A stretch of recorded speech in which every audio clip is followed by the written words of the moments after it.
Good afternoon, my name is Dan, and for the last 18 months or so, I need to do a count up, I have been a digital marketing freelancer. I left my job and since then I have been freelancing in the world of SEO and social media and so on.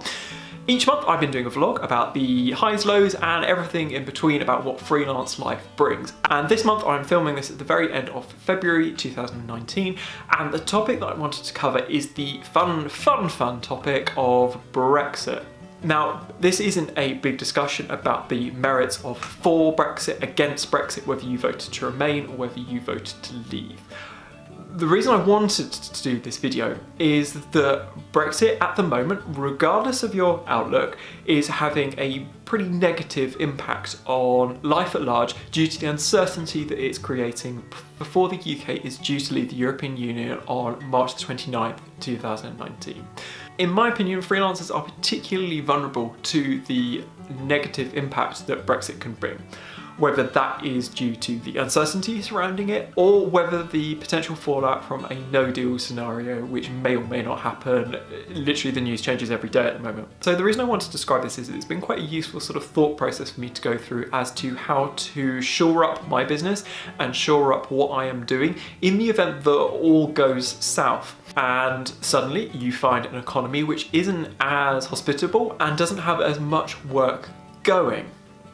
So to give you a bit of background, I first started into the job market back in 2009, which is when it was pretty much the height of the UK recession. It was not a good time to be suddenly graduating from university, and I found it really hard to get a job. As a result, I've been really conscious about what could come along in the future from an economic point of view, because historically I have seen its impact firsthand at how difficult it can make life.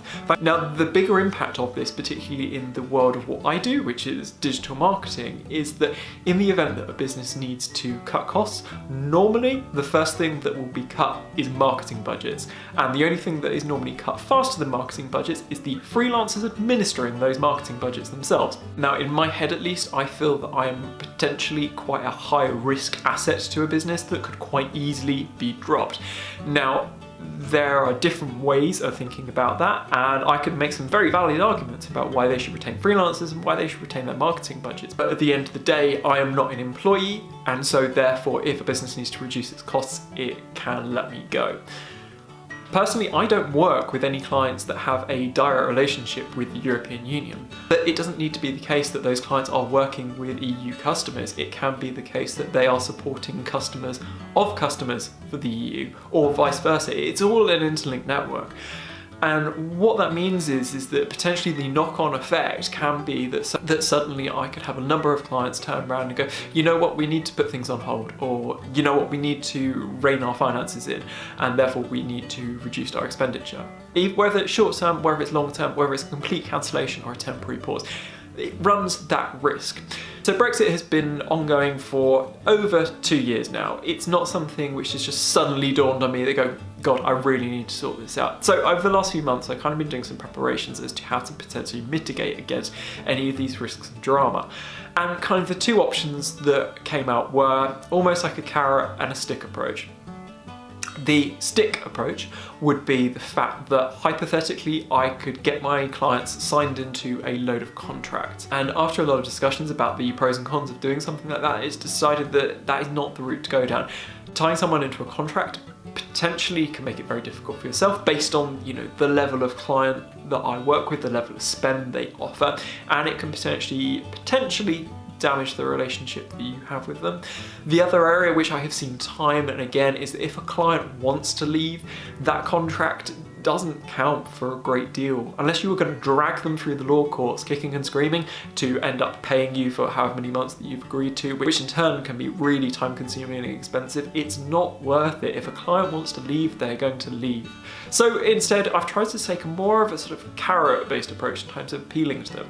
Firstly, it's focusing on doing what I've always done and making sure that I've got a really good relationship with them, making sure that I'm doing good, high quality work, and making sure that I'm regularly checking in with them to ensure that I am a part of their business as much as possible and that they see me as a valued asset. The other thing though, which partly for when Brexit has fallen, is making sure that I'm talking to them about their long-term plans.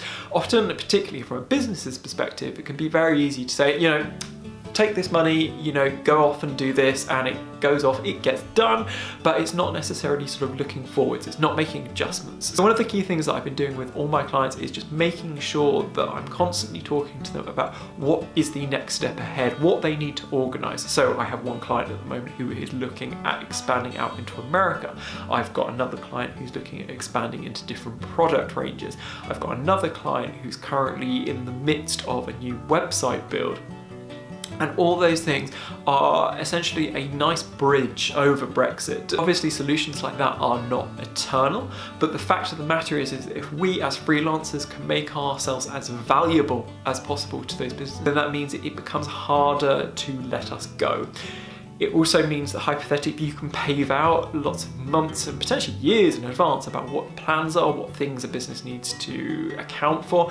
It all goes to show that you are there, you are thinking ahead, and you are offering not just a value in terms of that month that they're working for you, but that value in the long term to build up a successful client relationship. As a freelancer, there are a huge number of opportunities and there are a huge number of risks, and unfortunately the ebb and flow of the economy is one such risk.